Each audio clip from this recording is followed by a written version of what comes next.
চলো আজ তোমাদের সঙ্গে শেয়ার করি জামাই ষষ্ঠী ব্লগ। না না ব্লগ না, মিনি ব্লগ। ঘুম থেকে উঠে না মনটা অনেক খারাপ ছিল। ষষ্ঠীতে তো সব সন্তানরাই তার মা বাবার কাছে থাকে, আর আমি না এইবার বাড়ি যেতে পারিনি, মা বাবার কাছে ষষ্ঠীটাও কাটাতে পারি। তো বিশ্বাস করো দিনটা যে এতটা সুন্দর হবে ভাবতেই পারিনি। সকাল থেকে এত কাজকর্ম ছিল, ভেবেছিলাম হয়তো আর কিছুই করতে পারবো না, কিন্তু বর হঠাৎ করে বলে উঠলো শ্বশুর বাড়ি যায়নি বলে কি জামাই ষষ্ঠীর খাবার দাবারটাও আমার কপালে এবার জুটবে। কথাটা শুনে একটু খারাপই লেগেছিল বটে। কি বলতো, কিছু কিছু জিনিস না কিছু কিছু মানুষের হাতেই ভালো মানায়।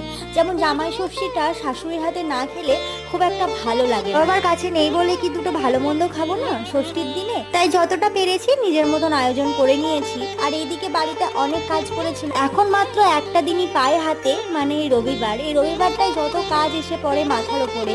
এই দিনটা আমিও ফাঁকা থাকি আর আমার বড় ফাঁকা থাকে, তাই দুজন মিলে যতটা পারি নিজের হাতে সামলে নিই। তো আজকের মতন টাটা।